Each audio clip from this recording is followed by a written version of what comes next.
Rangatira mā, e kairanga hao mā, e data nerd mā, kia ora hu he mai koutou. Ko waio, ko Andrew Sporle toka wingo no Ngāti Apa Rangatane me te raro aho. Kia ora. My name's Andrew Sporle. I'm a sociologist pretending to do epidemiology, hiding out in the stats department. I was the first Māori Health Research Manager at the Health Research Council and helped set up a lot of the Māori research processes, protocols and funding streams, working with some amazing people. Most of whom actually have influenced the work I'm going to talk to you about today. Today I want to talk to you about why what we're doing is good, but it's not quite good enough. And the take-home message from today is a few things need to change. If we're really going to get a dividend of Māori development out of our existing data resources and our future data resources and the fantastic methods that we're developing, we need to start reorientating the resources towards other people who can make the decisions, not just researchers and not just government. If you're going to be talking about Māori development, the first place to start is anything written by Mason Jury. And this is some work that he did in the early 2000s, and I've compiled it from about 3 or 4 of his books. But basically, if you're looking for best outcomes for Māori, that is a combination of universal outcomes for everybody, plus Māori-specific outcomes. Outcomes that are maybe culturally imbued or culturally embedded, and those exist at different levels. It could be about individuals, collectives like whānau, hapu or iwi, or at a national level. Now within those Māori-specific outcomes, there are some sort of development goals that Mason identifies, and one of them is about people, and developing human potential and whānau development. So it's a combination of both individual and collective development. We need to strengthen Māori society and the bonds that link it. There's an economic development mode where we're actually looking at strengthening the Māori or wealth creation, moving away from an economy based on low-wage labour and resource extraction, and much more on a knowledge economy. And then cultural development, developing our own knowledge, language and culture. But the problem with playing in the data space, like I have been for too long, is almost all of the data is just in that top bit. So how do we get the dividend from Māori development?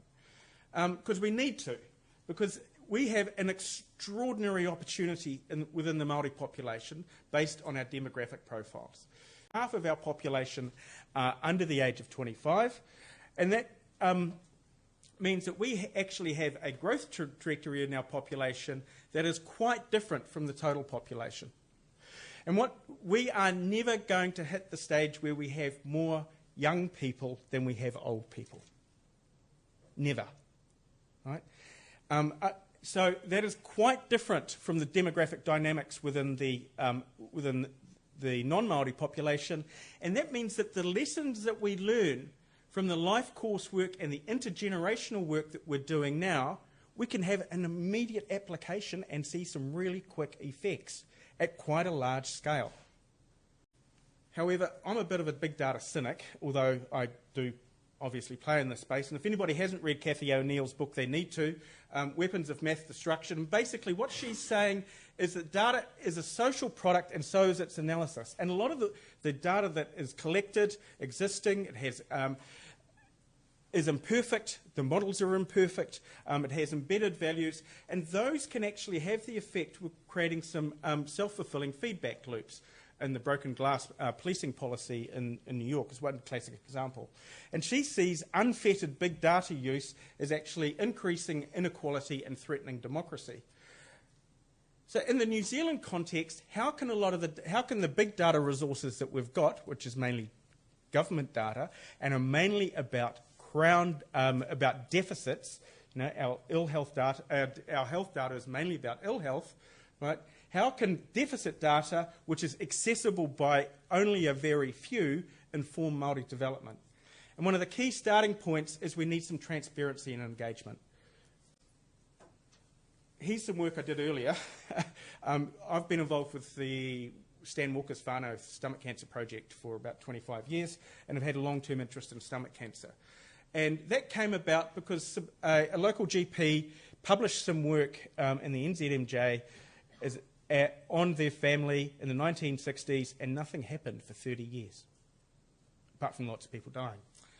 So part of that is the family then came along and said, well, actually, all of our family are dying. Not all of them, but there was one kindred who had 11 out of 12 siblings die of stomach cancer. So we started looking at stomach cancer rates. And if you actually look at this graph, what it shows is just describing outcomes, those universal outcomes, isn't enough. We've been describing stomach cancer death rates, and if anything, right, things are probably getting worse. But even if they aren't getting worse, if you're Māori, you're still 3.7 times more likely to die of stomach cancer. Really good data, no action. Right? And so outcome monitoring is necessary but not sufficient. So the kind of work that Rod's doing, where you're actually embedding information-based systems to identify personal risk and inform intervention, are absolutely essential. But then we can actually start looking at where do we actually intervene, If there's something as fundamental as premature death or preventable death or amenable death in this instance, what is actually going on? And here we have national level rates for amenable death by the Ministry of Health definition. So this is stuff you really shouldn't die from with just routine access to health care or routine health care, not bells and whistles stuff. And you can see that we've still got Māori still die from amenable causes 1.7 times more often than non-Māori on an age standardised basis, and at the hospitalisation, ambulatory sensitive hospitalisation rate is much higher as well. So there's something happening at primary care and there's something happening at secondary care. So this helps, this descriptive stuff helps determine the intervention points in the clinical pathways, or at least starts to. Now, this has never been published. This is hot off the press as of about 9 o'clock this morning. But what we can do is then say, well, actually, health is delivered in a regional context. So what's going on regionally? And so we've creating a tool that looks at equity outcomes for DHBs. And at the moment, it's got the entire mortality data collection in it. So basically, if you're Māori, you don't want to be in counties Manukau. Okay? Because not only do they have the highest Māori, non-Māori relative risk for preventable death, but it seems to be increasing. Okay, good data isn't enough, but at least this helps make it transparent in a local setting. And then maybe we could actually do what Daisafati, Tony and team in Wellington have done and say, well, actually, where is it in the clinical pathway that this is happening?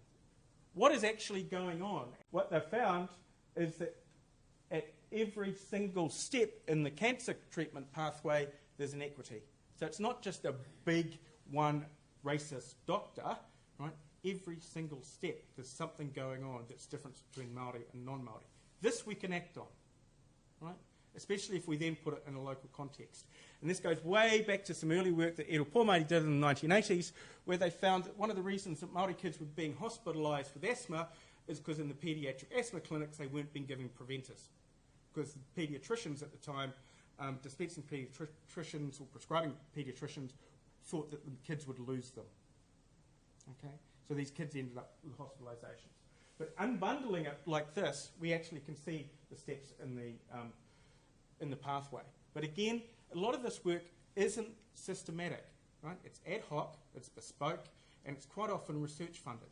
And we need to start, if we're going to address Māori outcomes out of the service delivery, this stuff needs to be routine and it needs to be visible. And it needs to be local so we can call people to account and act on it. So that's the universal outcomes. If we're talking about Māori development, what are some of the issues? Right. Māori development is about us as Māori, and we define ourselves in terms of descent. Most work on Māori outcomes, including mine, is about Māori as defined by ethnicity. But that's not how we define ourselves. That's not on the basis on which our registers are based. That's not the basis on which the Māori electorates are based. It is on the basis of Māori descent. But also we need to have some tribal information in there too about what's going on for members of particular tribes, no matter where they are. Now the problem is that a lot of those Māori defined measures aren't in the routine collected data. And where there are measures, they are usually deficit-based or very, very, very seldom are they development-based. Right? So they're about things going bad for people. Because the IDI is basically your digital footprint in dealing with the Crown. And each one of those transactions leaves a record, but you don't actually deal with child and youth and family unless you really have to. Right? So we're not measuring necessarily good things, we're measuring bad things. We need some novel thinking to flip those and see what we can do to create an inverted measure that might be about well-being, but also start looking for some new measures. Now, some of the information we can get by linking to the census, and that census is in the IDI, but we have some big systematic problems going on. And we have to be really, really careful using it. I teach official statistics, and my general message is, no data is perfect, you just need to know where its warts are. Okay? So the issue with using the census as our marker for ancestry or Māori identity or Māori outcomes is a differential census participation rates. Now, some of those get corrected in the post-enumeration survey, but young Māori males, or Māori males generally, are underreported in the census. Lower participation rates, and quite often they're the very people we want to talk about. Now, that's important because that's our denominator for working out rates, especially in local areas and rural areas. The VHIN people, Virtual Health Information Network people in Wellington, have found that not only is that going on, this under-participation, but there's differential linkage rates for different age and gender strata. And with undercounts, parent census undercounts for some strata of up to 30%. Now that's going to affect, again, our rates and the precision of our estimates. So the iwi list is not comprehensive. It's a hell of a lot better than it used to be because I've just had an iwi review for this current census. But the iwi data quality isn't necessarily flash. I'm the only one in our family who actually writes down what iwi they belong to in the census because the rest of my mob don't trust the government at all. So I'm the nice one, apparently. There's a methodological issue that when you're working with Māori populations looking for information that's relevant on a tribal basis or to their region, that you're starting to deal with small numbers, especially once you get into multiple regression, and so your precision starts blowing out. So we need some funny ways to it's not funny, new ways to deal with precision and actually accounting for the error in the estimates that we generate and not just producing point estimates that might be highly volatile over time. This is a fantastic quote from Desi Rodriguez, who is currently doing a PhD at Waikato but lives in Arizona, go figure. But she used to work for TPK. She's an Indigenous data warrior from the United States, and basically she makes the point that most of the data that we play with is actually designed to be used for somebody else's nation development. So how do we get that core resource that wasn't designed for us and make it work for us? Now that's particularly relevant to this university because if anybody has driven down Great South Road, they have driven down a road and an invasion path that was informed by censuses. So if you wonder why Māori are sceptical about it's big data, it must be good for you. Most of our land south of here, as soon as you cross that isthmus, that invasion was informed by official statistics. Even more so, as Auckland University people, we actually benefit from that because a lot of that stolen land was then put into educational leases that helped fund the universities, including Auckland. I don't want to bag data completely. I'm a founding member of Te Manararanga, the Māori Data Sovereignty Group, and we see data as a valuable strategic resource. Kiri Kowhai Makaire, who's now the Chief Technical Lead for the Iwi Chairs Data Group, used to be the Private Secretary to the Minister of Statistics, has this wonderful whakatauki basically saying data is the new land. So how do we use it? Well, if we're going to use it in terms of Māori development, there's a whole lot of parameters there, I'm not going to go through them. How do our current resources match up? And if we look at two big data initiatives, and that's the provider data, that's MSD's requirement, attempt to get a contractual requirement requiring people to provide their client data, and this is the IDI, and we match it up with all of some of the parameters that we had on the previous slide, which is only some of the Māori development parameters, we actually end up with a not very pretty picture. There's lots of empty space. Now, the risk of this is we look like we could be missing a Māori development dividend, but even more so, there's a potential for a backlash. I've been to a couple of Māori data meetings where very senior Māori governance people have stood up and said, that's not about Māori development, that's about identifying poor brown people who are going to cost the government lots of money. Right? And so there's a bit of a pushback, and quite rightly so. And that pushback is coming from very senior people. However, there are some counterexamples of people doing it really, really, really well. And this is a picture for the Ruapehu Whānau Transformation Plan, which is regional development driven by iwi. It's not just for iwi, it's entire region, driven by iwi, including Ngāti Rangi, just south of Ruapehu. And basically what they're doing is data-driven community development, and it's driven by Māori. It started from a knowledge platform, and they're looking at all of those domains, and so they went and pulled what information they had, and they've got a community development program that is fantastic. It's been running for about 5 years. Yesterday's Herald had a brief article about the Te Hiku Social Accord up north. Now that is Māori development, regional Māori development driven by local iwi, and again informed by data and a data agreement with Crown agencies to get the data into the combined iwi organisation Te Hiku.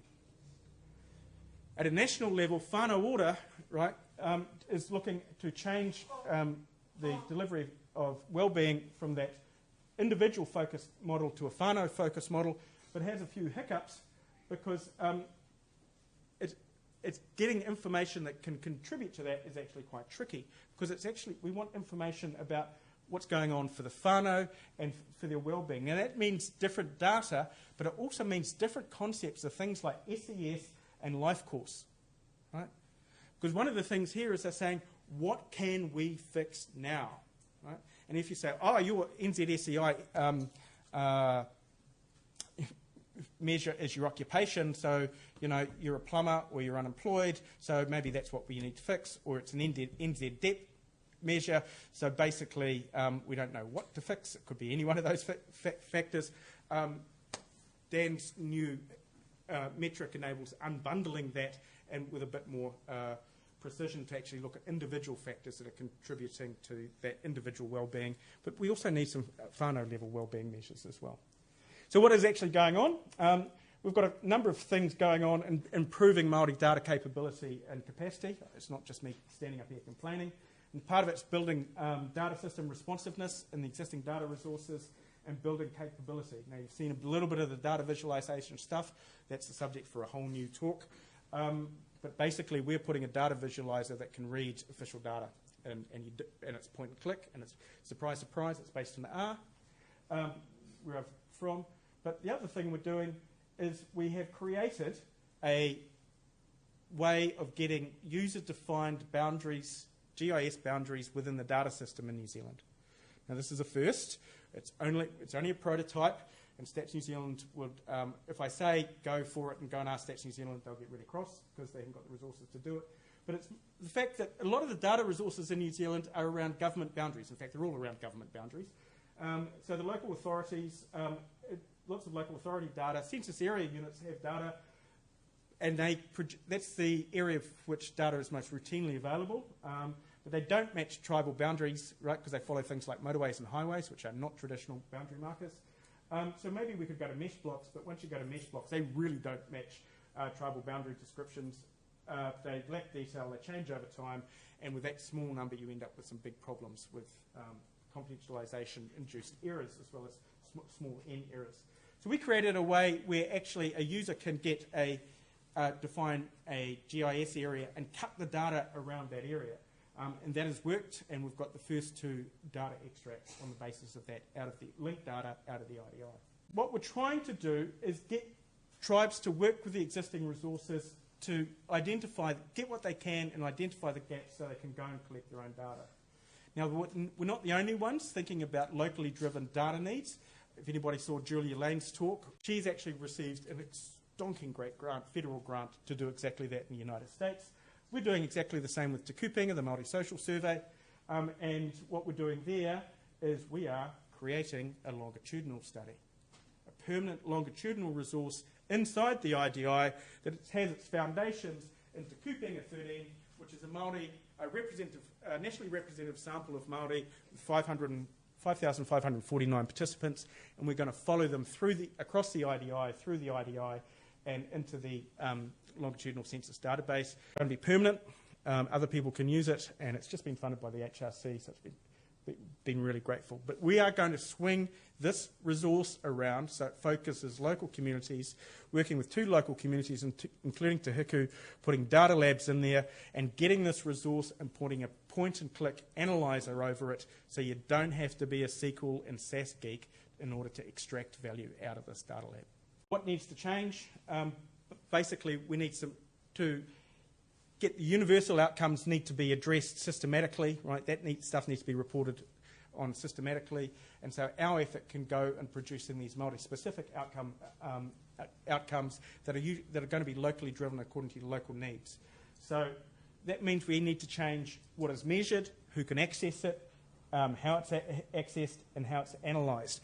And very rapidly, in order so we can engage with this resource, we need to develop our workforce, and that means initially building statistical literacy in the communities and using technological shortcuts to lower the technical barriers to access and utilisation of our fantastic resource. Kia ora koutou.